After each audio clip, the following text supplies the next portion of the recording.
Hello, everyone. Good morning, and welcome to another session of the Real Estate Investments Workshop. My name is Tanote, and I'm pleased to welcome you here for another exciting session for this series that we have.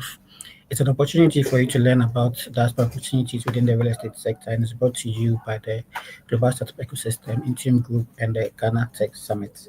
So, welcome once again. If this is the first time joining us here, I'm sure you would learn a lot from us today. And as we go along, if you have any questions, you could put them in the chat feed and we'll pick it up and throw them to our panelists for today. Like I said, this is an exciting session that includes months of experience as well, and we are doing it for this month as well. So we have the May session as well. We've had previous sessions since the beginning of 2023 till now. So we've had exciting lineup of speakers that have come to join us today. And to kick off this session, I invite the panelists, our moderator for the day, who is the person of Nyama Ralph, to kick off this session and introduce the speakers that we do have for today. We'll take a brief break. When we come back, we'll kick on to the session. Thank you so much for joining.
on in? Okay. Hello, everyone. Good morning. And once again, you are welcome to today's real estate investment workshop. I am pleased to have you all here today, and I'll be your moderator for today's session, which is the May edition. And at this moment, I'll just go straight to welcome our speakers. We have Mr. Jesse, who is on, and we have Madam Gifty also on. Hi, everyone. I hope you're all welcome. Can you hear me loud and clear? Yeah. Very well.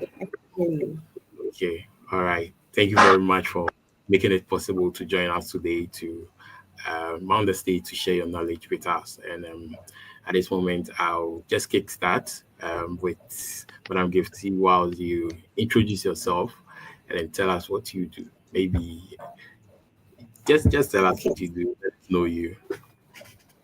Hi, everyone. My name is Gifty Nchua, as you can all see. I'm a supervisor in sales and marketing at Property Express Group. And then I also lead Property Afrique. Property Afrique is a listing website. So renters, buyers, developers can list their properties on their website and then get visibility for their properties. And then when you hear of industry events like Ghana Property Awards and the African Sustainability Concert and African Housing Show in London, yes, that is what we do on a daily basis. Sorry, so that is a bit about me.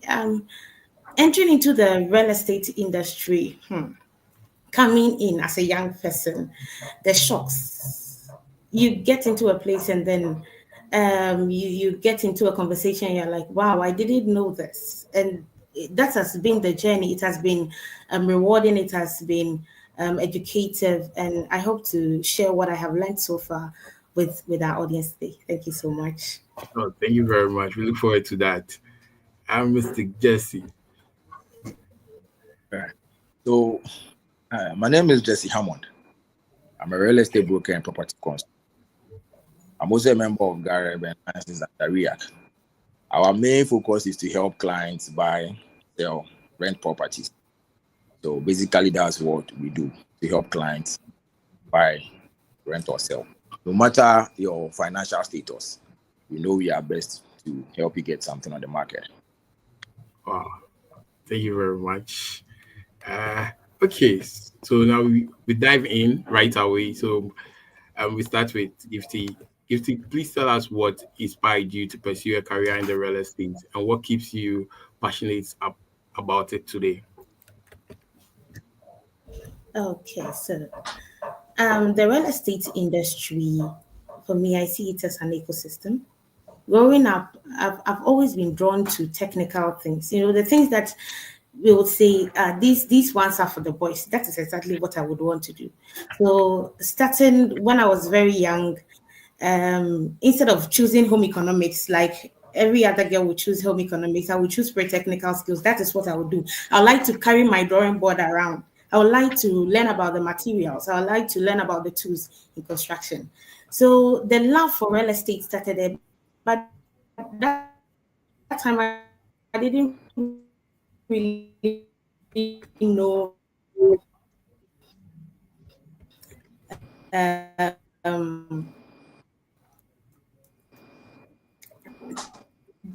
the whole real estate something. And then economy, I saw that you learn property management,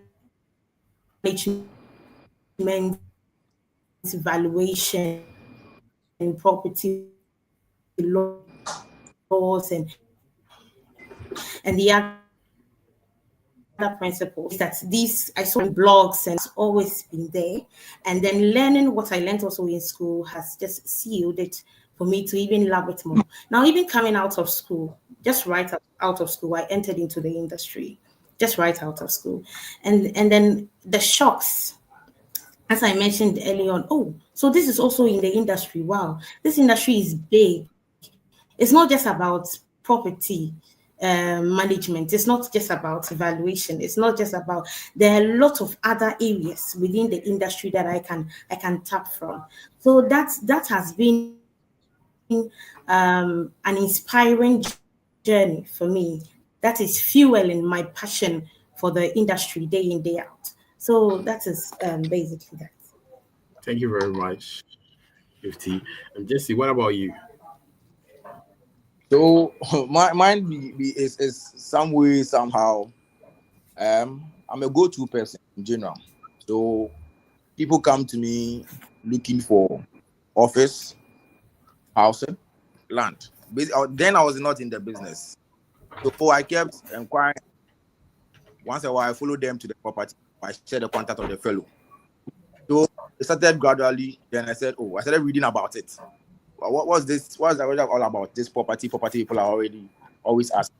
I started reading about it. Then I got in touch with one surveyor. Then he introduced me into it. So basically, is to help people in terms of finding solutions. I just want to be the go-to person in terms of when you are looking for land, when you are looking for a home, when you are looking for a warehouse, storage or production. Just the best guy or TMN is the best guy to go to help you. So basically, it's just about rendering services, no matter your financial status. If assuming whatever value you have can't afford the location you want, we will advise, we will suggest to you. Then you think through it, they will just make it happen. So ours is just to make sure that we are helping people secure a bit of the earth, whether it be a landed property or the land itself. Okay, thank you very much. You being a go-to person, what is that one thing that misconception that people have about real estate investment in Ghana? Like what do you hear, and when you go to the industry, you realize no, it's a myth or something? So people think that real estate or owning a property is just for those who are rich or the wealthy, or let me say the first class. But when you enter real estate, you realize that so far as you have made up your mind that you want to own a piece of the earth or own the property, it's a gradual step. I always say that in terms of property, it's not like a commodity like tomatoes. Wherever you get to the market, you pinpoint with your key that I want this. This is soft. This is hard. No, it's a unique item that you have to take your time. With a gradual process, with education, you get whatever property that you want. It's not about whether you have a foreign background or you are from a particular class in the society. You can just get it. So that misconception is never true. Real estate is for everyone, or owning a property is for everyone. As long as you made up your mind that I want a piece of the earth. Okay, thank you very much. You see, I think you mentioned one. You mentioned that you see it as we are being told it's for only men or boys, but somehow you got in and that's what you want to do. So, what is the other thing that you would like to add to it?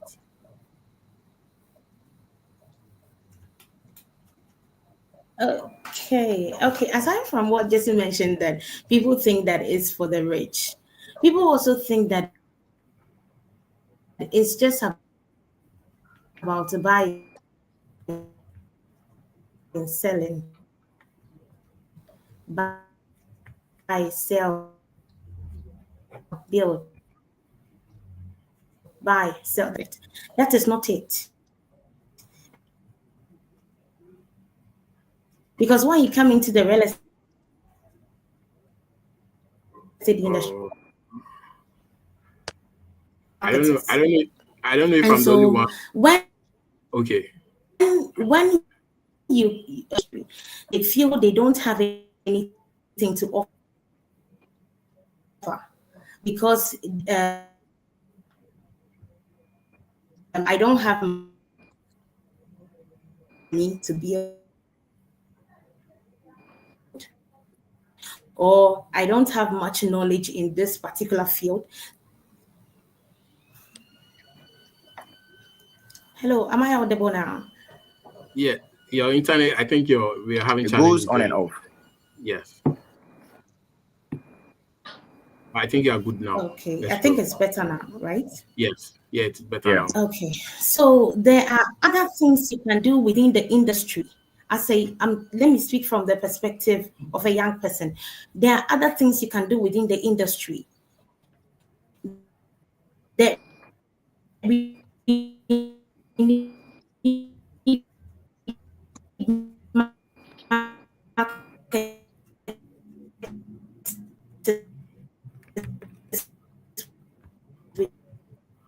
within the industry. We need people to be brands for developers in the industry. And so one big misconception is that, oh, the real estate industry is just about buying. If I don't have money, I can't enter into it. If I don't have the capital right now, I cannot step into it. Then I'm going to wait until maybe I get a professional, I write a professional exams, or I join a particular body before I'll be able to function within the real estate layered. If you're a young person and you are coming into the industry, come with the skills that you have, offer it to any developer, to any broker, offer it. Maybe you are good with social media, you can help build out the.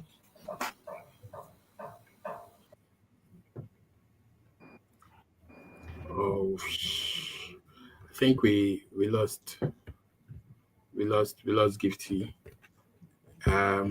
Okay, I'm hoping to get on back soon. But whilst we wait for her to get on, we can continue with Jesse. Jesse, Before you continue, can I add what Gifty was saying? Can I add yes. something to it? Yes, you can. So with the right guidance, partnerships and planning, people with limited income can begin the journey in real estate, whether through land acquisition or what currently we have as rent to own, the rent to own models. You get it? Or small scale development. Somebody may say, I want to build a 2-bedroom, a 3-bedroom, but the person has no plan. But when you have a land, you can start small. Then gradual process, you expand. So no matter your income, if you have the right education and you very well, you can enter the real estate industry, either through the land acquisition. You can come in groups, you put up money, then you buy. So with a group, for instance, I you're a group of 10, and you come together, you put, let's say, 1,000 cedis together to buy a plot. You may decide that we want to sell that land later. So you can sit down with a lawyer, draw an exit plan. So immediately after 2, 3, 4, 5 years, when you guys agree that, okay, after 3 years, after 4 years, you want to sell the land as a form of investment, you can do that as an exit plan. If they are just two, you can decide to buy just a plot and share equally, half plot, half plot. You get it? So no matter your income, if you plan well, you can do that. You can also look for properties that you can do that rent to own, whereby you are not buying the property at a whole sum, but your rent is being created as a form of owning the property at a particular years. Yeah, so that Gifty is back though. Well, welcome back, Gifty. We lost you at a point. You can please continue.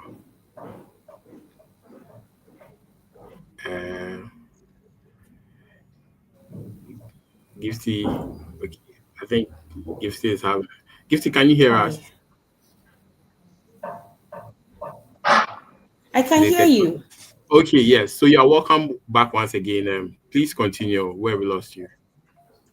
Thank you. Yeah, you were talking about how the young people with I skills think join the real estate. I left off. Yes. So as a young person, come in with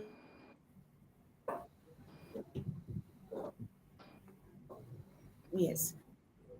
So as I was speaking earlier on and said, you need to come with the skills that you have as a young person. Don't think that you need to come and then start buying properties or start selling properties.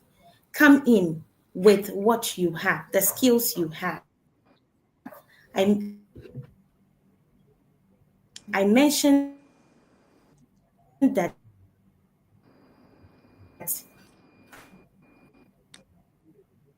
you could help our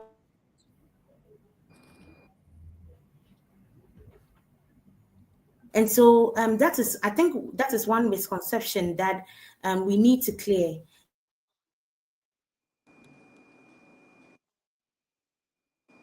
That if Hello, Gifty. If you can hear me, then please let's off your you video are and young, let's see if we'll get the video, the join a audio. particular body, or you have to industry. That's how you just get to know you here.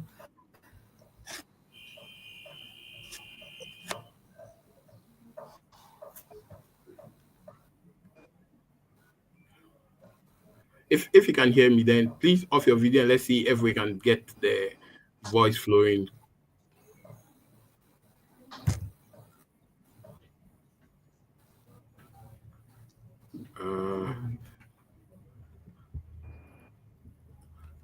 Okay, all right, Jesse. Let's continue with you. So, how can a first-time investor decide whether a land is a smart choice for them? And why do you believe land is one of the most strategic investment opportunities right now? I can't hear you too well. Can you hear me now? Yes, sir. Yeah. So I'm saying, how can a first-time investor decide whether land is a smart choice for them? And why do you believe land is one of the most strategic investment opportunities right now? Looking at what is going on now in terms of the cedi gaining strength, about 3-4 months ago, you see developers quoting their USD. As we speak, there are developers quoting their prices in Ghana cedis. You get it? But and if the price in 2 years, in 3 years, it keeps appreciating. I always say the best investment now, if you have liquid investment, try get a land also. It's not always about in Accra. You can look at as far as Eastern region. You can go to the Ga West, like somewhere around the Winneba stretch, the areas after Kaswa. You can buy some lands around, not necessarily Cantonment, Laboni, East Legon Hills. You can just look around, scout around, and buy land everywhere. For land, it appreciates. Land appreciates, but property like a house, an office place, it depreciates. Somebody may say that my house always appreciates. It's a myth, and that must be cleared. Land for land, it appreciates. But a property, if it's not managed well, if a house, if an office complex, if a warehouse is not managed well, that value of that property, our valuers will say it will depreciate. But for land, it's the best investment anyone or all of us should try own a piece of the earth. It's not. Don't rush to build. If you don't have much income, if you don't have much value, don't rush to build. Buy the lands. Yeah, all we need is education. And in terms of land purchase, we always say location. But sometimes the value that we have come by the location the society is talking about. That doesn't mean you are not part. Everybody is saying East Legon Hills. When you go back or when you talk to those people, they started from somewhere far away from East Legon Hills, maybe an hour drive, 2-hour drive. Some go as far as Koforidua to buy lands. Sege, Adan. Recently, our president, His Excellency John Dramani Mahama, mentioned that because of Accra congestion, he's trying to move some of the state institutions to some of the regions. So I will say that we should all listen to this. Wherever a state institution may be going, let's assume in the Volta region, we should look at those places because immediately a sword is hit on the ground in a particular region. Let me use this place, Chopoli. Since 2017, Chopoli has been on the rise because it was once said by a minister that there is a proposed airport at Chopoli. Aside the proposed airport, there is Saglimi, the Saglimi affordable housing. So if you have a land before the Saglimi, you know definitely your land has appreciated. If you have a land at Chopoli around after Central University heading to Chopoli, Dawa, and let's assume that this government decide that the airport is about to start, if a price of a plot is about 50,000 cedis at that place now, that price by 1 year or the other will appreciate in value. If you get my point. Dawa, for Yes, instance, it's an industrial hub, just like Temple. Dawa, for instance, an industrial hub. The industries have not yet arrived, but immediately the industries arrived, the price of land around that place will what? Shoot up. So we should just keep up with trends, read and learn, and we will surely get there. But I would say that for land, if you don't have much value, come gather some good friends, your colleagues. It could be, I don't know whether it could be a land investment club, 2, 3, 4, 5, even your brother or your sister or your people at work. You can come together. Oh, let's put our money together and go and buy side house. Let's go and buy a land at Adang. Let's go and buy a land at Sege with the intention as investment, whether you want to build your home or you want to sell it later. And for land, there is demand. There is demand because of urbanization. As we know, there are projects, as I was saying earlier, there are infrastructures coming in. Where there's tarred roads at the place, there is drainage systems, there is light, there is water. The place is a hot cake. So we shouldn't always be looking at Accra. If your money can afford somewhere around, where is this place? After Kaswa. If Kaswa currently, Kaswa is about 40K, 50K, 60K. So after Kaswa, this is Potting. There's some names be after the Onion Farm, heading towards the Winneba roundabout. If your value can afford that, buy. If your value can afford Kaswa, my guy, go and buy. I always say that. So for land is the smartest investment. Okay, land is the smartest investment. Thank you very much, Jesse. Gifty, can you hear me or can you hear us? Gifty. Wow. Okay, guys, I think Gifty is still having a challenge, and I'm sure she'll resume very soon. Okay, so Jesse, what are some of the red flag people should watch out for whilst verifying for land document? We have a lot, even currently, I think Sakumono, we can see a lot of the government is currently destroying a lot of building there because it is believed they've built on waterway. So maybe they sold that. Some actually bought the land, others too said it was given to them as a gift. As a young person or as an individual trying to get a land, what are some of the things that you advise us to watch out for when verifying the land documents? Okay, so I'll try and give this in a two-way. Since you mentioned you brought in the Ramsar issue and verifying documentation, I'll start with the latter, verifying land documentation. If you want to verify land document, that means you've already purchased the land or you're about to, which is with me. Which am I hitting first? So is it after the person is making the mind to purchase or purchase? Let's start from purchasing before and then after post-purchase and then pre-purchase and then post-purchase. Okay, so before you buy a land, you have to have a location in mind of where you want to buy your future land or where you want to have your future investment or a future property. If you already know the place, is fine. But I always say that you need a licensed or a registered broker like us to help you that, oh, Jesse, I want to buy a land. Let me use East Legon Hills or in Kaswa or in Shire Hills. Okay, so one, you need a licensed real estate agent or a licensed real estate broker. You need a licensed surveyor because when you after seeing the place that this is the place that you want, you have to bring in your surveyor to come and pick the coordinates of the land. Sometimes either the family, the school, or the company will give you a site plan. But I would say if the real estate agent hasn't done the search already, bring a surveyor to pick the coordinates of the land, take it to Lands Commission and run an official search, not an unofficial search.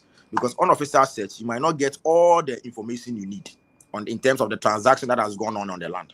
But with an official search, it will give you all the information of the land from when it changed hands to different people, to real estate developers, to who you are dealing with right now. So the search will give you all this information. Then you can confirm the information with the indenture, because the indenture has sometimes gives you a bit of history on the first page. There's two, the elders, those kind of things. So when everything is right, then you can sit down and talk to them about payment terms. You get it? So immediately you make payments, make sure the indentures, both parties are signing. If it's a real estate developer or the company, they are signing before you also sign. So you make sure that it's signed.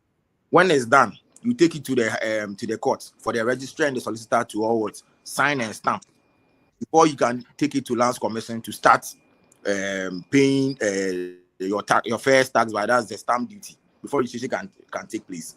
So with those ones, you make sure you get a surveyor to get the coordinates for you. You run a search, everything is set in point, then that's fine. You confirm the names, you sign. Those who are selling to you are signing. You are also signing. If it says two name or a family name, they have their all consent. But with a first-time buyer, I will always say that somewhere last week we had a client coming in, and normally we talk. I ask questions. If you're a first-time buyer or if you are dealing with us for the first time, I ask you certain questions. Then the person raised about he going to some locations, and when they go, they say they go to Afiena or Side Hills. Before they go to the land, somebody like a land guard came and pulled up a pop action gun, scaring them away. I was like, hey, seriously? He said, yeah. So with such a person, I'll say with a first-time buyer, what I would suggest is buy registered lands or buy lands that have title certificate already. That one becomes a bit easier when you do your search. It conforms with it because the transactions has been done. When you have a title, you have everything currently in your care. You get it? So if you're a first-time buyer, I would suggest that you buy a registered land. If the land is not registered, you can still go through the same process I mentioned. You do the search, you make sure that all due diligence is met. There are sometimes after all these checks, you can still go to the neighborhood where the land is without the person who took you there and go and inquire. Oh, Patrol assassin, you can go and inquire who owns the land. You get it?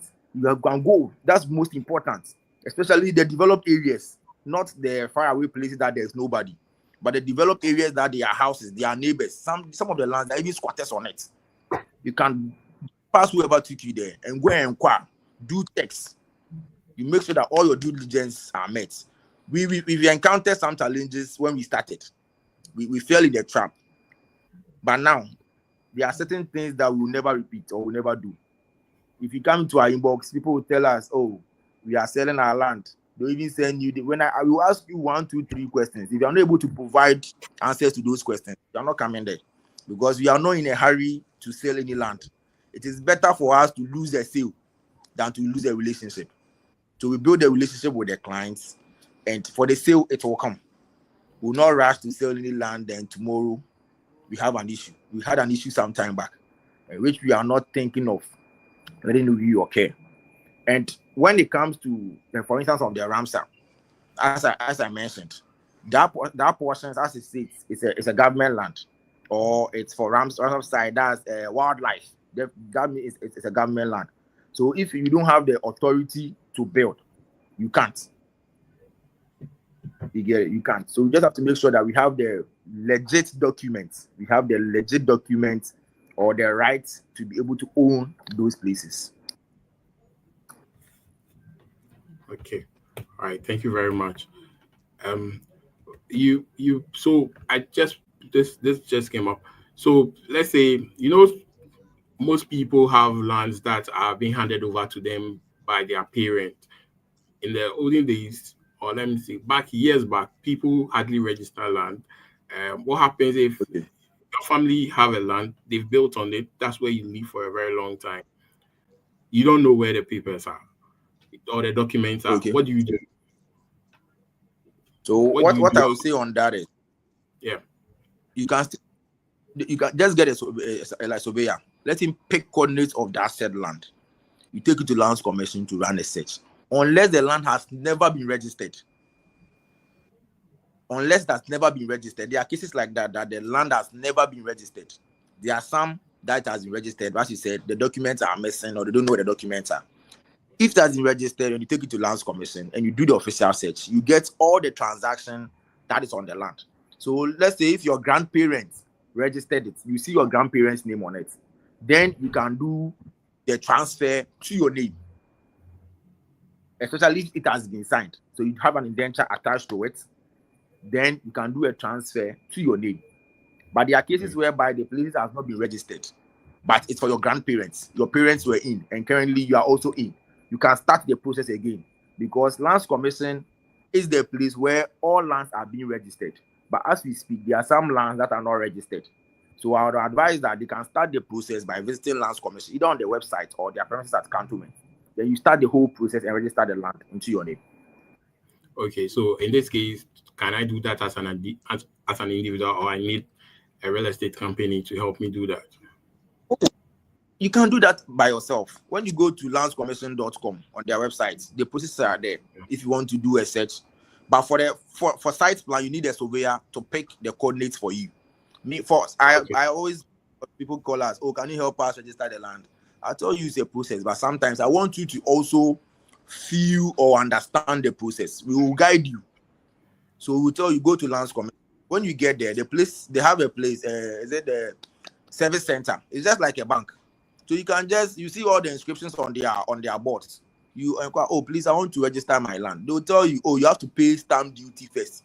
And stamp duty, they have to know where the land is lying. Then it's a tax you are paying to the government. Then they will give you the code that you pay. So immediately you pay that, then you can start your registration process. You get it? Okay. So with that, you don't need a broker. I can help you get a land. I can connect you get the land. But for registering the land, I can guide you. But I always say that do that yourself. Go to Lands Commission. Go to their website. So that you say that just this can be calm.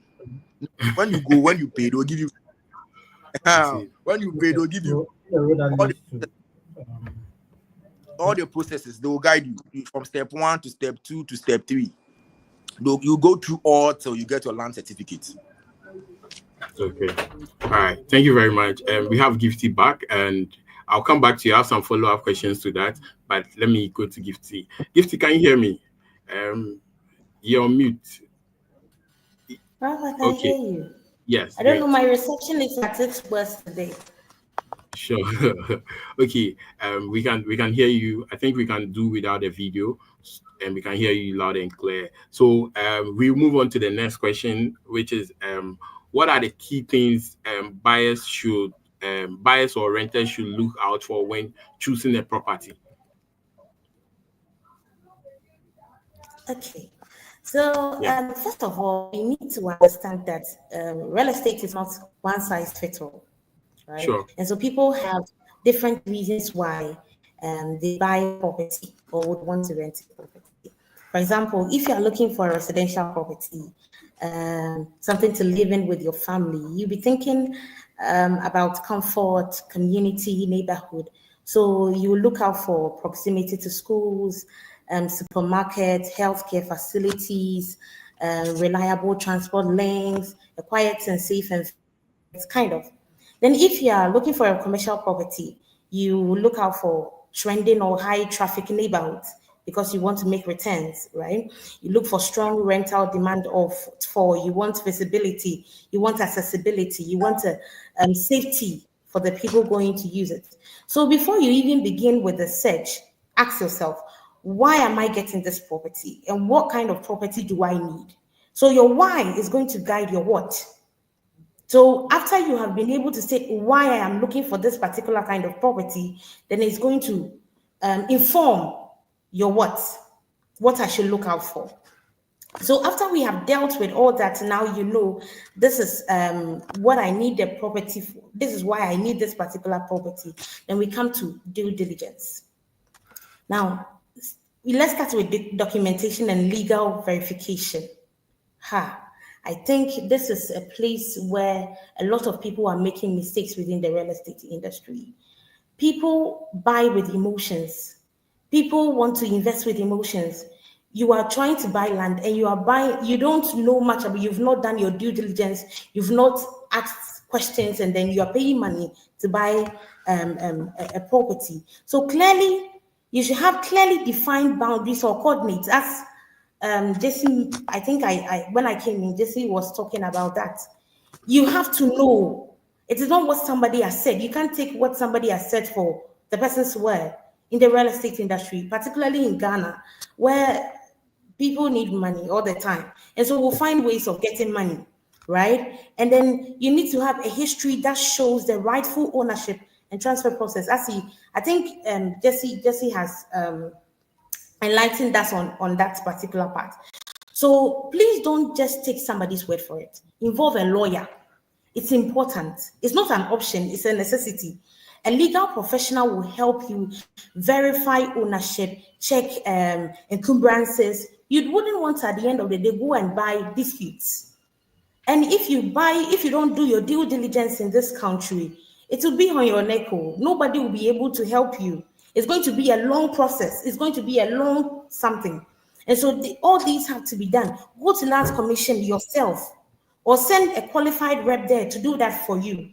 You need to check it. It has to be done. And even with, let me check this, even with Property Afrique, where we have our listing website, where we vet developers and agents before they are allowed to even post or approved to post there. I will still tell you, go and see the property yourself. Go and have a look at it, or send somebody you trust to go have a look at it for you. So you don't just pay money or invest into something that is non-existent. It's not there. We've had instances where people buy property that does not even exist. It's not there. So when that happens, it will be on your neck. Nobody can help you. We also have to understand, in as much as we know that with the real estate industry, you're going to get returns. Kindly prompt me if I'm speaking too fast. You know that you're going to get returns, right? Be patient. Real estate in Ghana still relies heavily on manual processes. We are not, even though technology is there, we are not still there yet. And paperwork. So it takes time. Don't rush it because the offer sounds sweet.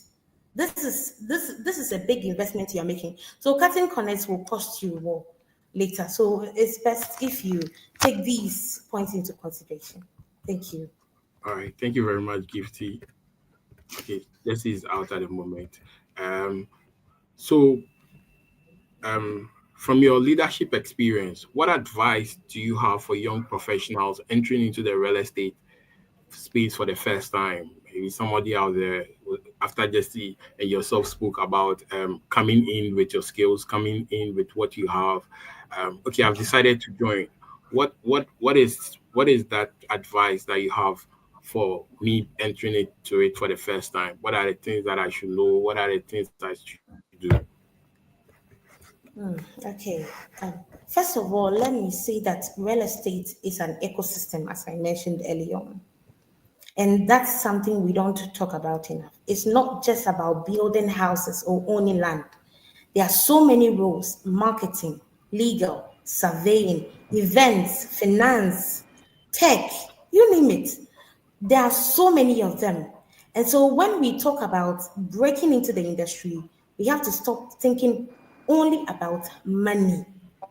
Now, everybody thinks you need capital to come into the industry, and that capital is just money. Yes, it's very important to have monetary capital, but if you don't, fine, you can still enter into the industry. In fact, I always say that when you are starting out, the capital you really need is one, what I state, a human capital. You need to build the network. You need to build the connections, because you are going to need that in the industry. You're going to need referrals. This person tell that person, oh, well, this person did that for me. He can do it for you, right? And then also, apart from that, you need intellectual capital. Now, I think all these come before monetary capital. If you have the knowledge, you'll be able to thrive within the industry. If you just come with money, you're going to make expensive mistakes, because that is all you have. And people are ready to take your money. Trust me, people are ready to take it and then help you make expensive mistakes. And you can't even hold them accountable. So now, here's something that I love to share whenever I meet young people. I always say this is a simple thing. You know your location, you know your destination, your location within the industry, your destination, where you would want to be in the industry some years to come, because you are young and you are not starting out. So your location is where you are right now. Maybe you have no experience, you have no contacts, you have no money, and your destination is where you would want to be. Maybe you want to be a broker, or maybe you want to be a developer, or you even want to own a real estate firm. You want to enter into surveying. That is where you want to be. So the question is, what bridges the gap between the two, where I am right now and where I want to be within this particular industry? That is your strategy. How am I going to build myself from here till there? You might start by reaching out to someone already doing what you want to do. Ask to assist them. As I mentioned, when you come into, for young people, when it comes to social media, we are so good at it. But you know, our senior members, some are not so good when it comes to social media. And you know, right now, visibility is so important. So, how do I assist? How do I make my skills available, provide value to this person so I can learn or tap from the knowledge they have? Right? And so, if you are coming into the industry, plan, have a plan. Don't just fall into it. It shouldn't be like you completed. Let me say this: you completed the university. Probably you read land economy or you read real estate, right? And then like, because I read real estate, then I should just come into the industry just like that. No, you should have a plan. That this is why, because there are lots of things to do within the industry. Then from here, this is where I'm going. From this place, this is where I'm supposed to be. From here, this is where I'm going. This is the person that's going to assist me to get it. And so when you do that, it's going to assist you get a better way or get a better path into the industry without being confused, without not having a clear cut path into the industry. Yeah. All right. Thank you very much, Gifty. All right, Jesse. Yes, sir. Yeah. So, we move on to you. I also want to know, you in our conversation earlier on, you mentioned land appreciation. I want to know, how does land appreciation work in Ghana, and what factors tend to drive it most? I think you mentioned some few points, but for maybe you would like to elaborate on it more. Thank you. So for land appreciation, Yeah. it's basically what I always say is location. 1 point, location. I always say that before you purchase a land, you know the reason why you're buying the land. Oh, I'm buying the land for investment purposes. I want to put it down for probably 10 years, 5 years. Okay. I'm buying this land basically to build and rent. So that will also guide your choice in where you want to buy the land. If you are buying it at Tripoli, because one day there's going to be a proposed airport, it's fine. If you are buying it in Accra, here in Accra, you know, okay, this where in Accra, this place, when I went to do the checks, I realized that the place is a bit swampy. So maybe when it rains, this can happen. So you have to always consider those things. So the basic, how does land appreciation in Ghana is appreciation. It's basically about location. Secondly, infrastructure.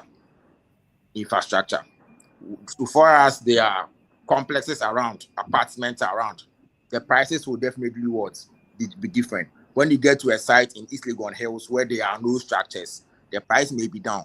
But when you get to East Legon Hills, close to the Melcom, the Melcom alone, the landmark alone can give you additional $1,000 or $2,000. So infrastructure, development, economic activity in the area. When you have a land around our property around cantonments, Laboni, they have embassies, they have all these kind of things around.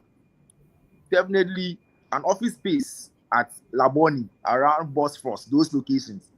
Yeah. If it's in, let's say, School Junction, it might be 5,000 Ghana cedis. But that same space around cantonments, Laboni, maybe 5,000 USD, not Ghana cedis. a month. You get it. So location. Yeah. If I'm a first-time buyer or I'm a developer and I have a property in East Legon Hills, the property worth about $40,000 or let's say $200,000. That same property, that same let's say the same value went into the same property, and that same property is in cantonment. It can be rented 5,000 cedis in East Legon Hills and renting $5,000 in cantonment. So location, economic activity, infrastructure, development. Also, when you even go to the rural areas, when there's economic activity or some growing hub like agriculture is going on, or industry or tourism is going on, definitely that price will be higher. When we have a land around, let's say 5 minutes from Boti Falls or Vili Falls, that so far as there's a tourism or there's a attraction there, the price of that property will definitely be higher because that landmark will add appreciation value to your property. So if you are considering buying lands, ask if it's a real estate company. Ask them, would you be having hospitals around? Will you be having community, is gated community? What are the nearest landmark? Is there a police station? Is there a supermarket? What here? What land? What is here? You get it? All these things will help your appreciate. Because if the place is economically safe, why not? There's going to be tarred roads. If you are buying at an untarred area in the same vicinity, and one place has a tarred road, 1,000 Ghana cedis or 1,000 US, maybe higher than Ghana. Okay. Yeah. So it comes to location, infrastructure, roads. So it's like. Yeah, so that mean if I want to buy a land, I should wait till that is done, or I buy it whilst that is done in the future. So both are fine. Depend on your value. If you don't have the cash, don't say I'm waiting. When I get the money, you buy now. Then when you get the price lesser, and immediately those things get there. So you have to always buy before those things get there. So you buy when it's already, as I said, 2020, Topoli was costing around 5,000 Ghana cedis for a full plot. As we speak now, it's 5 years on. Topoli, the minimum you can get there is 50,000 Ghana cedis. There are some real estate companies selling for 35, 40, but some are selling 50,000. Maybe the ones selling at 50,000 have already planted street posts and lights. I've already demarcated roads, done tar roads. Those things will what? Add value. So if you don't have the money, or you don't have that much money, I'll always say, don't follow what society is saying. That caswa there, that caswa there. No. Well, buy it now. Buy it now. In 2 years' time, in 4 years' time, that money can move you from Kaswa somewhere, maybe Bawi or Malam or Temple or 25. The appreciating value when you sell those lands, you can come forward from where you were. So you can always buy before development what gets there. But when you have the cash, you can still buy the developed and buy undeveloped. Okay. All right. Thank you very much. Gifty. Okay, yes, you are on. You can hear me. Thank you very much, Jesse. Gifty, we've spoken about how individuals or young people can easily join the real estate industry. To those who are already in knows that real estate is competitive, and how can agent or consultant set themselves apart in the crowded market? Okay, so I think I'm going to share a little. Then Jesse would share more because he's a broker in the industry. So Sure. I think he would be able to touch more on that because that is his field. But I would want to talk about is, especially in Ghana, where our sector is evolving, right? Being in the middle, what sets you apart as an agent or consultant is how well you connect with people and the kind of value you offer. Now, I think when we were going through I saw that Jesse, right? Jesse, you've been praised for putting your clients before. any other thing. You put them and their interests before any. Now that is a kind of brand about you. The moment I mention Jesse, that's what comes into my mind. And so personal branding is very, very, very, very important in this market. Your brand as a person, who you are as Jesse. The moment Gifty is mentioned, what comes into the mind of people? When I mention Jesse, oh, he's a go-to person for this particular thing, go to him, you'll get it. So it's very important that you put your personal brand as an important something that you'd have to develop, right? So in a market where many agents seem to offer the same thing, your uniqueness becomes your brand.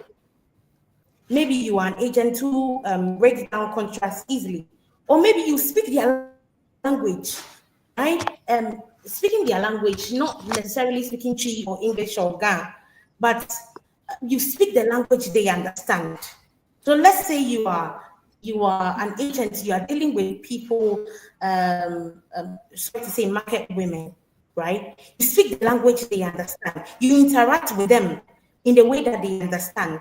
There are some also that are advanced, they know much about it. You speak to them in a way that they understand. Please, I don't know if you get what I'm saying. And so your personal brand is very, very, very important. You come to their level to understand them. If you are speaking with diasporans, you know what you are talking about, you know what you are dealing with. Right. And then also tech and visibility matter. Right now, you can't do real estate without visibility. You cannot take social media out of it. You have to be out there, because you being in your corner, I might not know. You might be even, somebody might be even better than one real estate agent being mentioned everywhere. But because you are not visible, we don't know what you are doing. So how do I know if you are not coming out? You need to come out. You need to be visible. We have to know what you are doing. Share your insights. I think one platform that really helps is LinkedIn, right? People are able to share insights. People are able to share their journey on this particular platform. And then you are able to know that with this agent, he knows what he's talking about. If I go to him, be able to help me. So I think that's when it comes. I will leave it for Jesse to touch on as a broker. What you, as a broker, you do to stand out in the industry. Sure. Thank you very much, Gifty. Jesse, I don't know if you have any addition to that on standing out in the industry as a real estate consultant, broker, or surveyor.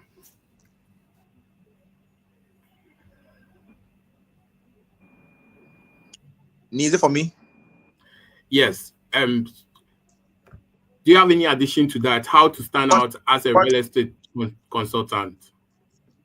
So, as Gifty said, we have to just make sure it's not real estate. The business is not only about transactions or making a sale.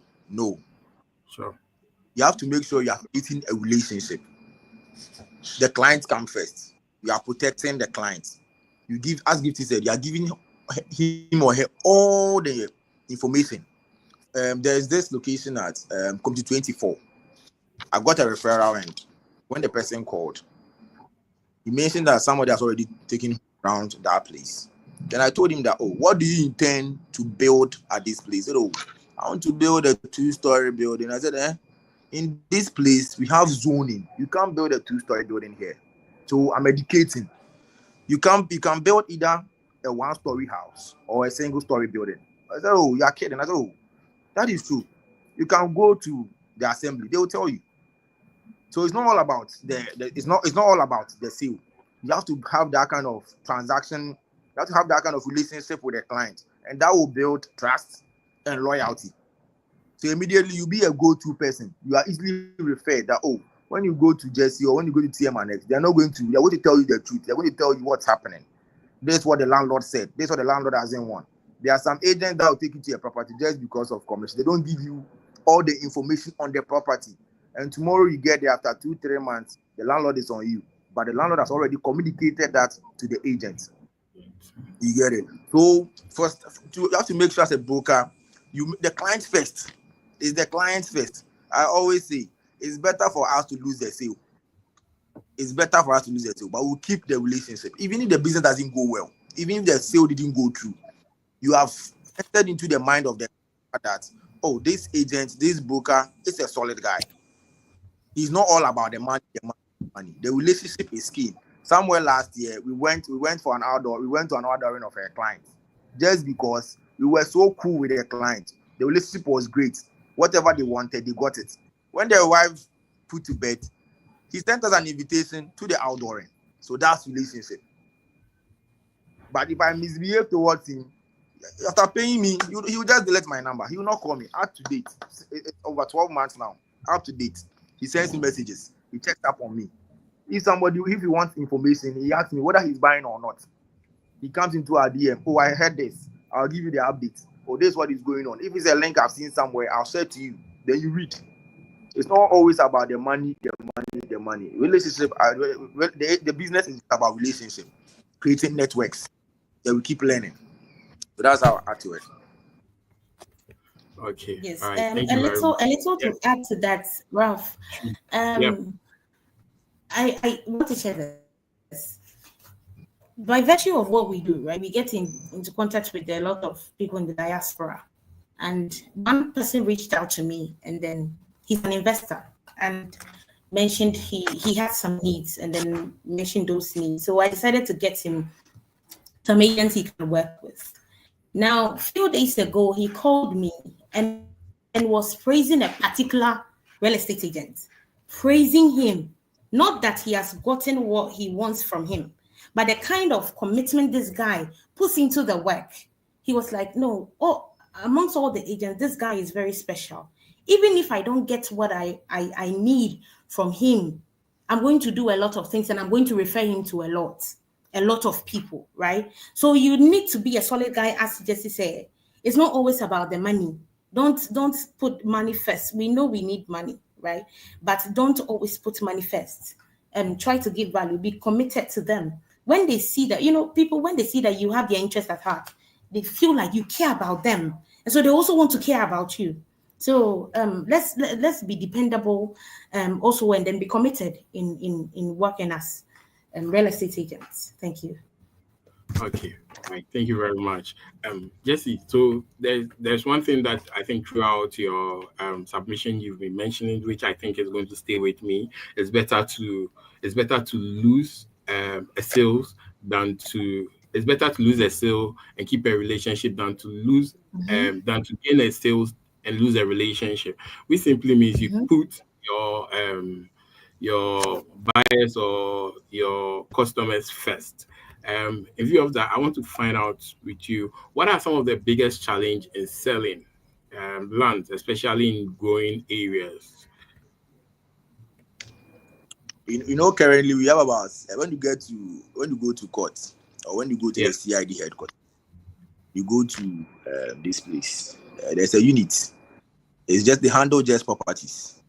They handle properties just like the way.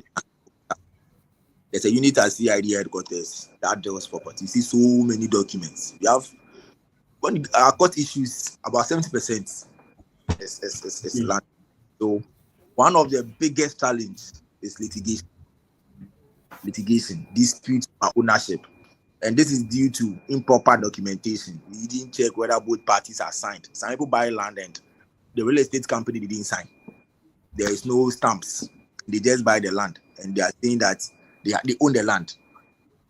I always say that buying land is not just the site plan and the indenture. It goes beyond site plan and indenture. When the site plan and indenture, I always say, is just like a transactional document. So when you get that, as I said earlier, you continue to register the land into your name. That in the future, when that real estate company decides to sell to somebody, that deal will not go through. You get it? So you have to understand the legalities in buying land. When you buy the land, when you take the indenture, if you don't understand, you have to get a lawyer to help you. If you didn't get it from a real estate broker or agent, you have to get a lawyer who will go to, because first the indentures were tied by lawyers.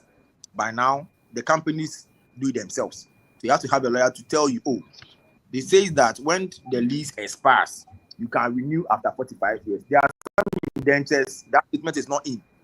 There are some indentures that will say that they can either renew or not, because when everything is stated in the indenture, you follow it.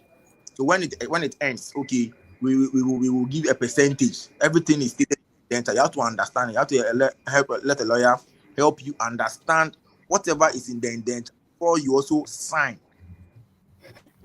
This is a proper multiple plan. Another issue is infrastructure law. There are certain locations that there are no roads, there are no drainages, there are no hospitals around, electricity, which makes it difficult for buyers or people to buy. But even if it's a virgin land, it should be clear path. We should see the road. We should see some kind of water line that, there is Ghana water here. We should see some electric poles. That shows that in 2, 3, 4, 5 years, this place is going to be very, very serviceable. There are some places that when you go, there is nothing. And to the illegalities. There are some that we don't understand the education about buying the land, the legal principles of the land. So it's litigation, the legalities, and infrastructure lag. When it comes to buying land, the challenges we have, the major one is litigation. Then what follows is infrastructure lag. When it takes so much time for development to get to that particular place. Okay. All right. Thank you very much, Jesse. Gifty, I hope you can hear me. Yeah. So. Yeah, I can hear you. Okay. So I want to find out how the industry is shaping young professionals like yourself to grow and build trust in the real estate space. If I got your question right, how industry events are shaping? Yes. Okay. So let's be real with this. Industry events, personally, has changed my life in a way. And I'm not saying this to sound dramatic.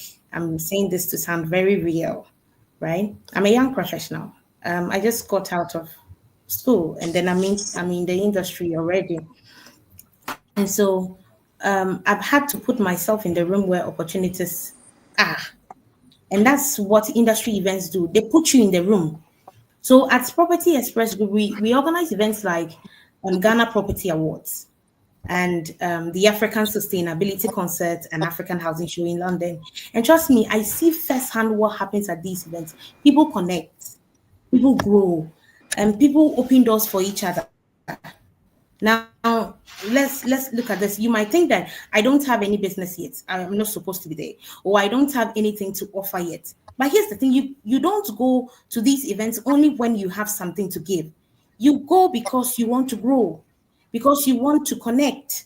Because we've mentioned networking already, right? You want to grow, you want to connect. So you go to these events, and then you grow there. Now, sometimes the only thing you even have is just your presence and your willingness to learn. You go to these events with that kind of mindset, not because you have a particular business you're going to showcase there. And then also volunteer. Young people nowadays, I don't like to volunteer because we think about money. It's always about money. I'm coming out to get money. If they won't pay me, why am I going to do that? But you have to volunteer. It's one of the smartest things you will do as a young professional. You get behind the scenes. You help with coordination of these events. You help in handling chairs, directing guests. And what's actually happening is this. You are placing yourself where the big men and big women of the industry are. People who are too busy or inaccessible on a normal day, they get into your reach at that particular place.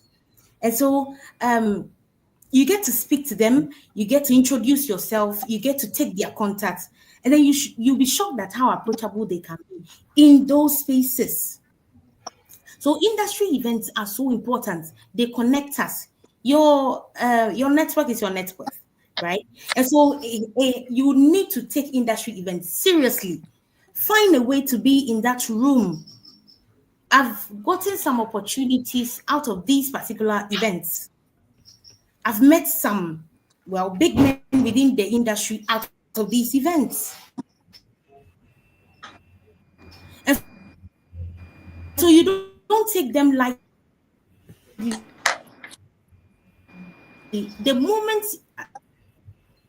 as a young professional and industry events, be there. In fact, get in touch with the organizers. Ask them what they need. Oh, I can assist with social media. Let me help you. Oh, I can come around to assist with ushering. Let me just help you. Now, in the long run, it's going to help you yourself. So please, young people, let's be ready to volunteer. Volunteer is not always about money. When you hear about industry events, run, be there, come and learn, take contact. And please, when you take the contacts, they beg you, don't bombard them with calls. Calling them morning, calling them evening, calling them afternoon, or else you're going to lose them. You are nurturing, right? You are nurturing the relationship. So you take your time to nurture it. You get smart with it, and then you can get opportunities out of it. Yeah. So that's a little take on that. Sure. All right. Jesse, I don't know. Do you have any addition to that? I just want to just add, some will just send you hi. Good morning, how are you? You just say hi, they don't say anything, then you come and reply hi. Then you, good morning, then you good morning, then how are you? Then you respond, how are you? Then they'll be there after 2-3 days, they'll come again the same way. Hi. One time I was like, one day I'll stop answering these messages. I see. I know going forward we'll do better. So soon we'll be wrapping up. Very soon we'll be wrapping up. But then Gifty, I'd like to find out. We know within the real estate industry, it's currently that we see a lot of our sisters or female or women in the industry. But then you in our when we started, you did mention about some of the challenges that you faced, or there's some of the myths that you know about before getting into the industry. But for you, broke it. But then I still want to find out, what advice will you give to young women hoping to grow into leadership roles within the real estate sector? Ralph, I didn't get that. Could you repeat that? Yeah, so I'm saying you did mention some of the things that you encountered when you were entering into the real estate industry, and I want you as a lady or as a woman, what advice will you give to these young ones that are looking forward, or anyone who is a lady or a woman? Because there is a myth in there that real estate is for the men, but then you as a lady, you as a woman, what advice will you give to women hoping to grow into the leadership roles within the real estate sector?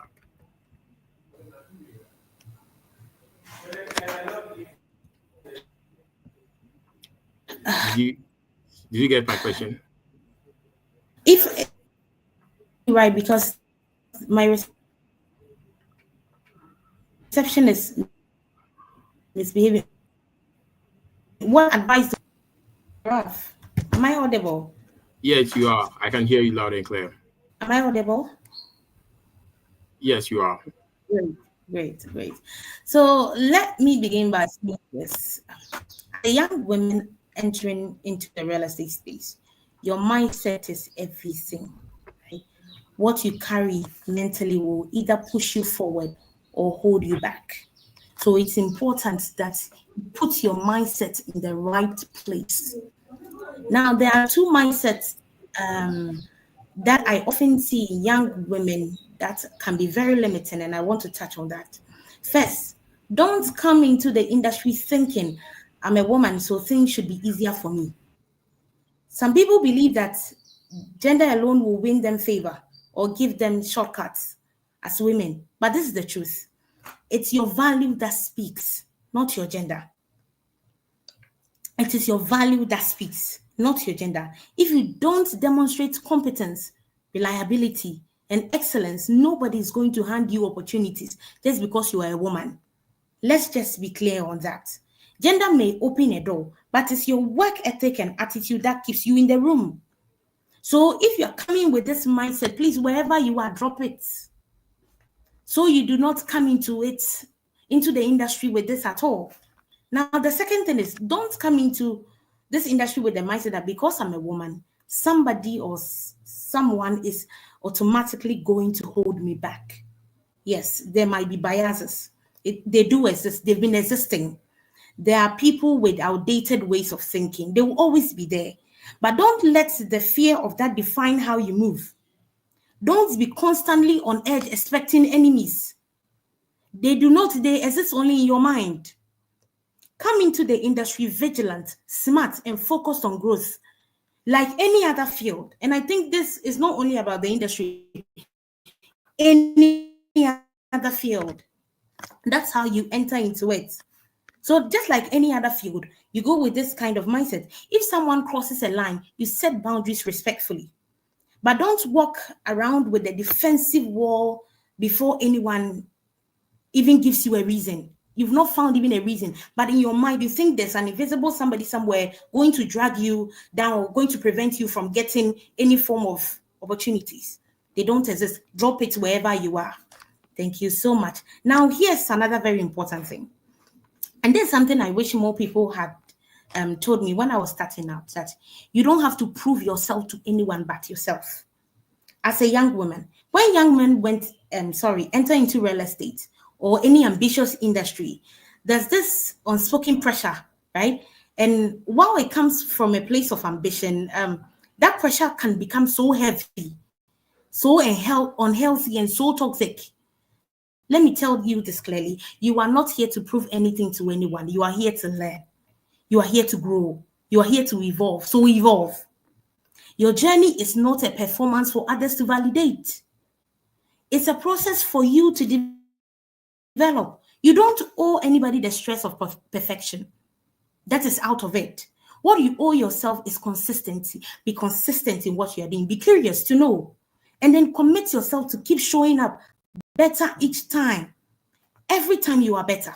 Any day you are better. As a young woman, I'm speaking to our young ladies with passion today. This is how real leaders are built. So what did I learn from this experience? What did I grow? How did I grow today? Sorry. Am I doing better than I did yesterday? Not is somebody somewhere trying to pull me down. Is somebody somewhere trying to prevent me from getting that opportunity. The moment you put that in your mind, you are not going to hold yourself accountable to growth. Right. So the real estate sector is dynamic and competitive, yes, but it's also rewards those who are visible, those who are active, those who are ready to contribute to where you are, even as an intern, as an assistant, as a fresh graduate. Lead by taking initiative, by being dependable, by offering solutions, by asking great questions. People notice that, right? And then build a strong network. Don't be shy to reach out to people.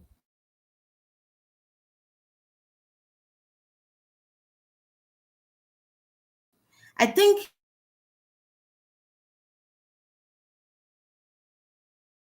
one of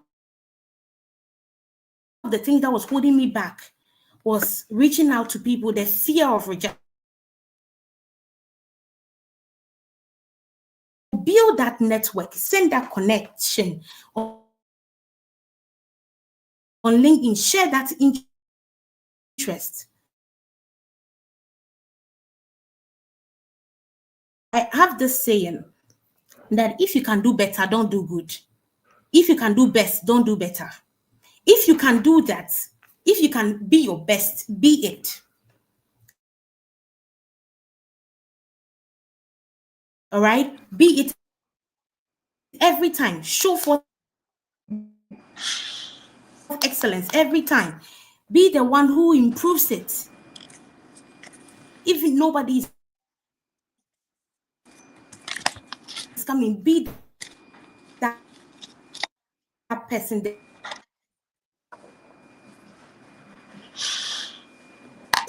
I'm a woman and men are not going to allow me to thrive in this space. It's just for excellence. So young women.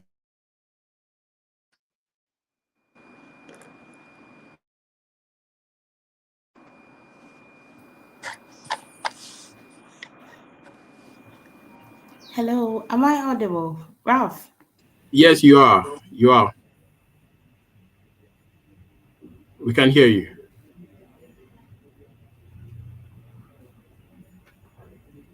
I think we've lost. I think we've lost Gifty. Okay, box on. So Jesse, welcome back. We lost you also at a point, but we are glad you are back. This is the last round of questions Sure. I'll have for you. Okay. Okay. Thank you very much. So I think there was a question Gifty was answering us, but I didn't. Then I lost myself. Yes. Yeah. So would you want to add up? Can you get me on that? Sure. That was has to do with people standing out in the real estate industry, how they. Okay.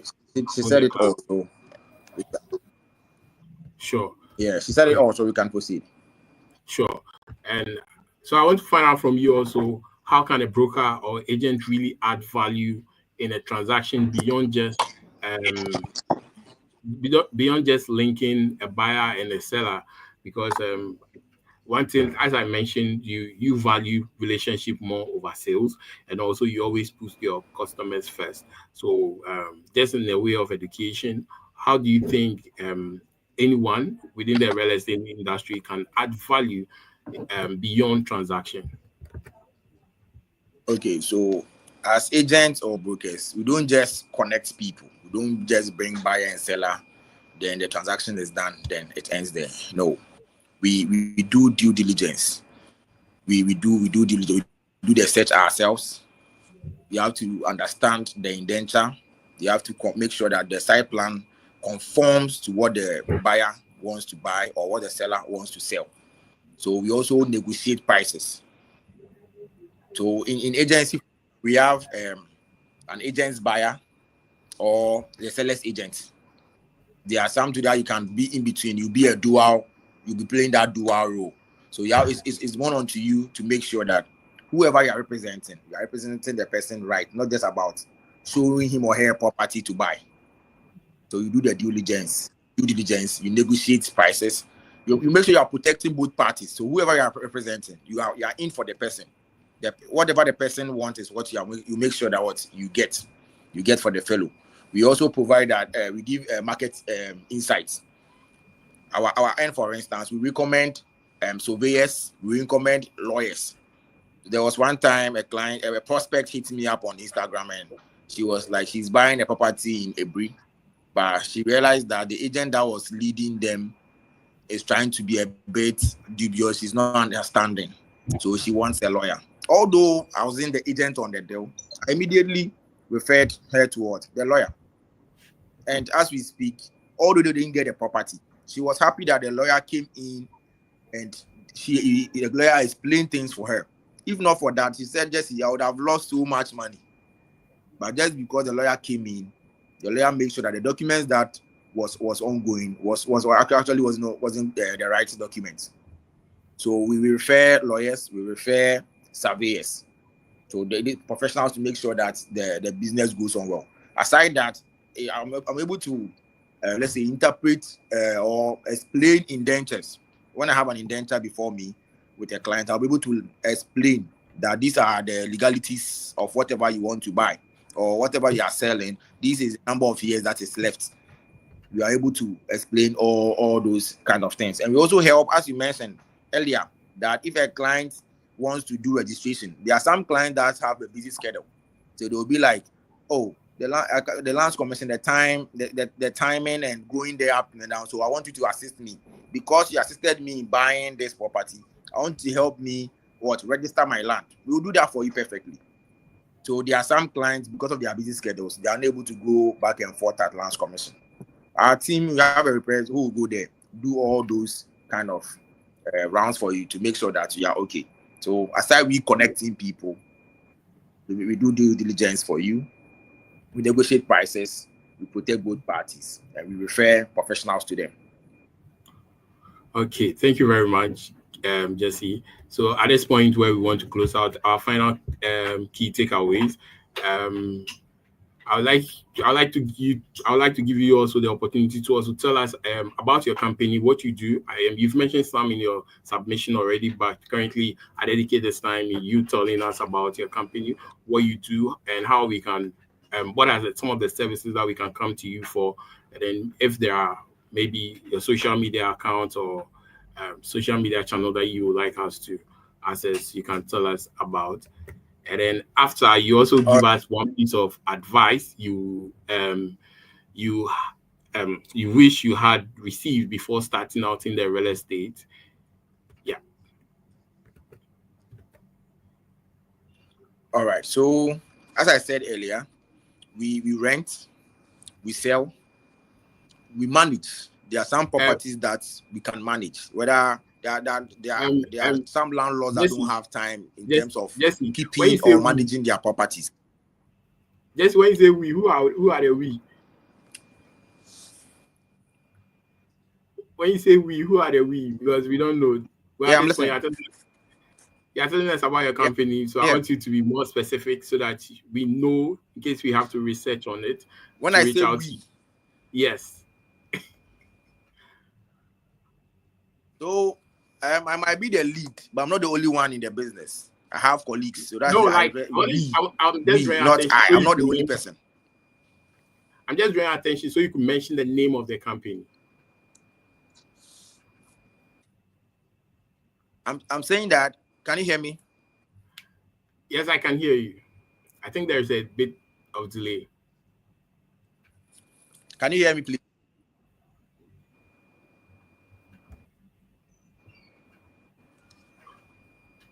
Can you hear?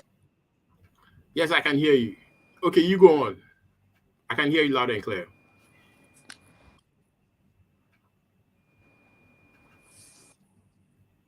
Your line keeps going on and off. Oh, sorry about that. But I believe you can hear me. Oh, I think Jesse dropped. Gifty, can you hear me? Yes, I can hear you. Okay, great. So whilst we wait for Jesse to come on, we'll go tell us about your company and then any other things, being the social media or some website that we can visit to know about your company. And then after, I think I have two more questions to do. So this moment is dedicated to you telling us about what you do and then your company. Yeah. Oh, great. So Property Express Group, I think I've mentioned that in a lot of my submissions. Property Express Group is a holding company that has sub-companies underneath it. One which is Property Afrique. Property Afrique is a listing website. Now, I have to even say that if you're a real estate agent and then you want to list some properties, by virtue of the real estate investment workshop, you're going to do it for free. Just come and then mention real estate investment workshop. You're going to list it on our platform for free. All right. And so we have Property Afrique, and then we have the Ghana Property Awards. So the Ghana Property Awards is an annual event for the real estate industry held by or hosted by Property Express Group to celebrate excellence within our industry. And then also we have the African Sustainability Concert and African Housing Show. Now, with this particular event, we do that to connect with the diaspora. So we have it in London. So come, you celebrate music with sustainability. We have the Trading Green Conference and then Green Exhibition on the second day. It's actually a 3-day program. So on the first day, we have the African Sustainability Concert. Then on the second day, we have the Trading Green Conference in the morning, then Green Exhibition in the evening. Then on the last day, we have the African Property Excellence Awards. And so that is basically a bit about Property Express. There are other companies. We have the PE Media, we have the Property Express crowdfunding, where you can come and then list your project, and then we can help you get investors to invest in your project. So that is basically what we do there. So you can find Property Express Group on LinkedIn. You can find us on TikTok. You can find us on Instagram. You can find us on X as well, Property Express Group.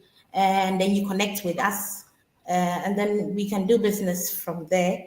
If you are a real estate agent credible enough, you want to reach out to me, because sometimes I get into contact with investors who want to invest in our industry, then you can connect with me. Then I connect. Please, I don't take any money. Just so you know, you don't come with that kind of fear. You don't pay anything. So you just come. As long as you're credible, I'm going to connect you with an investor. That is if you're going to be diligent enough, you're going to commit to excellence kindly. So that is a bit about Property Express Group. Yes. Okay. And then in addition to that, what's one advice that you wish you received when you started out in the real estate industry? And then what's the most lesson that you have learned you like to share with our audience? Those are the last two. Advice. I wish. Okay. So I wish. If you are not ready, we can go to Jessie and then come back to you. Let me just say this. I wish I have been told that we shouldn't look at just the principles or what we're learning in class. Real estate is business. You need to know the business aspect of it. Don't come into, or else you're going to be lost in the industry, right? I just got a bit of it one time when I had a mentoring session with my mentor, and he mentioned, Gifty, you have to know the business aspect of it too. It's going to set you apart from your colleagues. So when we are in school, we learn more about the principles. Then we come into the industry and we are totally lost. So if you are still in school and you are not out yet, please learn the business aspect of the industry. Learn how to negotiate. Get to know about the market. If you are a young graduate coming into the industry, you don't just fall into it. Have a plan, as I mentioned early on. And then also know the neighborhood, study a particular neighborhood. Be the go-to person for that particular, know the business aspect of it. Build your network, build relationships, and you're going to thrive within this. If I had known this, oh my God, I think it would have aided me better when I was entering into the industry. Yes, so that is a little bit I can say about. All right, thank you very much, Gifty. Jessie, yes, thank you. You're welcome. You're back again. And so I was drawing attention that you didn't mention the name of the company, but you mentioned we. So I want you to. I will know the name of your company, but our audience might not know the name of your company. So for easy search or reference, just wanted to draw attention to mention the name of your company. So you tell us about your company, what you do, and what can we come to you for? Okay, so we at TM&X Properties. So TM&X is TM Annex Properties. So there always, anytime somebody calls, where did you get your name from? The company is in Tema. So the TM is Tema. Then we started little by little. We started getting closer to East Legon Hill. So we realized that people were calling us from all over the place. Then, so we always say that Tema is the center of the world. So Annex. So Tema Annex. So anytime you are looking to buy, sell, rent, or you want a professional to manage your property, TM&X is the best point to come to. So if you want to buy, if you want to sell, if you want to rent, if you want to manage, if you want a professional valuer, if you want an architect, if you want builders, we stand with you. Our motto says that we are your second eye. Then we stand with you from buying the land to putting up the structure. There are some tenants that we are still with. There are properties that we rented out. We gave properties out to some clients. We are still with those clients. Anytime they are moving out, they call us. If someone is looking for a property, they call us because of the relationship we are building with them.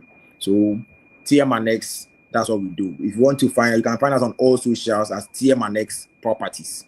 TMANNEX Properties. On TikTok, on Instagram, on Facebook. There are some you have to, let's say Facebook, I'm using Jesse Hammond. My name Jesse Hammond. I think X2, the same thing. But they are because I'm using the hashtag TM&X on all our posts, immediately you enter TM&X on all socials. Every post that we have will come on. On our website too is tmnx.com. tmnx.com on our website, and we are just there. So everything real estate, we are your one-stop shop, everything real estate. if you want, if something is bothering your mind, if you want to talk about property, if you want to buy, if you want to buy 2 years time, 3 years time, you can just hit our DM. If you want to come in person, you can call us and come in person. Okay. All right. Thank you very much. And so now my last question: what is that one piece of advice you had received, you wish you had received when you started in the real estate?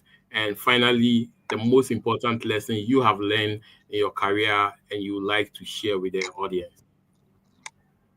So when I started real estate, before I even went into to be a business development officer for some companies.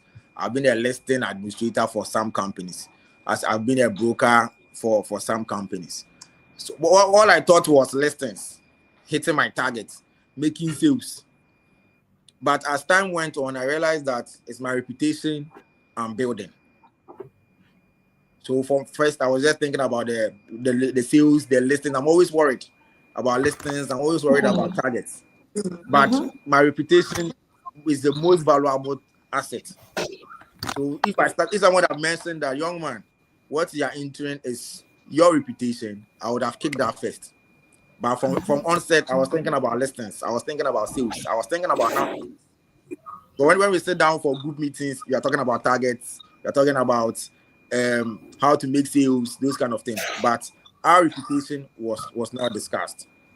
So that has been one of the advice that everyone entering into the business should make sure that their reputation is the biggest asset.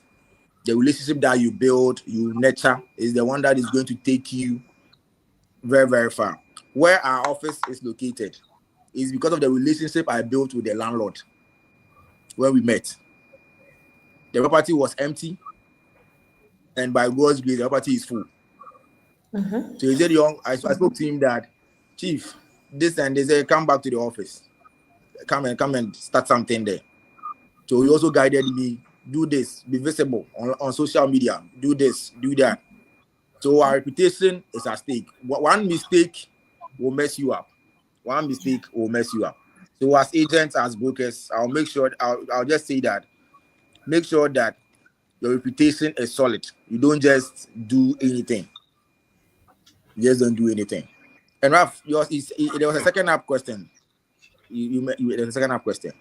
Yes, I think you've done justice to that. What's the most important lesson you have learned in your career that you'd like to share with the audience? Okay.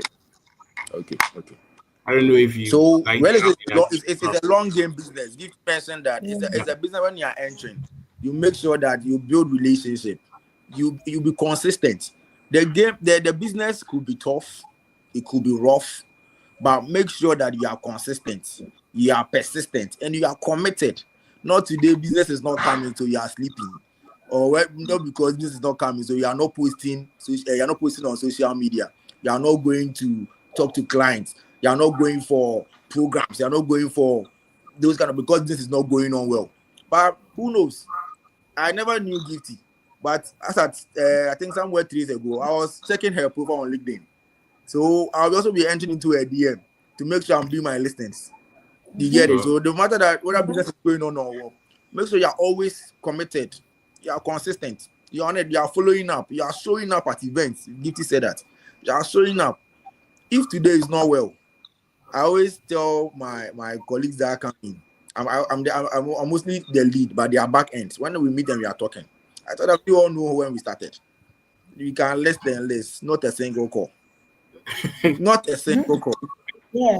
I think we got to one person, and I think for 1 hour, I got calls, and when the call ends, another one comes. I was like, just what kind of magic is this? I said, there were days that I don't even get calls. I have to call my colleagues, like my guy who does the website, and tell me what's happening, what's going on. But today, we can get calls, even if it's not the sale. At least we have somebody we are talking to, advising someone. So don't be down. Just continue, persist. Be committed to the business. It will surely yield. There's reward. But remember, the God that I always say that we are all listening on the internet. Gifty's website, for instance, we are going to be more agents on it. But the God that gives the bird food, that same God will sort all of us out. Amen. Amen. Amen. Okay. All right. Gifty, I don't know if you have last words to add up. Let me just say something little to my ladies coming into the industry. As I mentioned, I think we've said a lot. Please come into the industry with excellence. Come into the industry ready to give your all, because nobody's just going to hand anything to you just like that because you are a woman. Come and build excellence. Come and as I stated, if you can do best, do not do better. If you can do better, do good. And so try as much as possible to be the best in whatever you do. And you're going to thrive. Nobody is going to be biased towards you. You are going to thrive in the industry. So thank you so much for having me. It has been a great time. Thank you. Sure. Thank you very much. Also, it was great having you and Jesse as well. I want to say a very big thank you for making the time to come on live here to share your knowledge to us, for us to learn more. Say a very big thank you. And yes, so I hope I'll have you on at another time. We are grateful too. We are grateful. Sure. All right. Thank you very much. Yes, sure. Okay. All right. Thank you very much to you all, and it was a great discussion that we had. I believe we've all learned one or two from it, and that will be part. For me, one thing that I took away from Jesse was value relationship over sales, and then Gifty, come all, and then come with the skills that you have. There's a room for you in there. Yes, and then we just want to say thank you to you all. Those of you that are on, you can easily scan the barcode. You get opportunity to join our real estate community, where you can network with other people within the industry and also learn from other people as well. We have a very big community, and we hope to get more people in the right space as well. So until then, as you all know, we do this every month, and today we had Jesse and Gifty.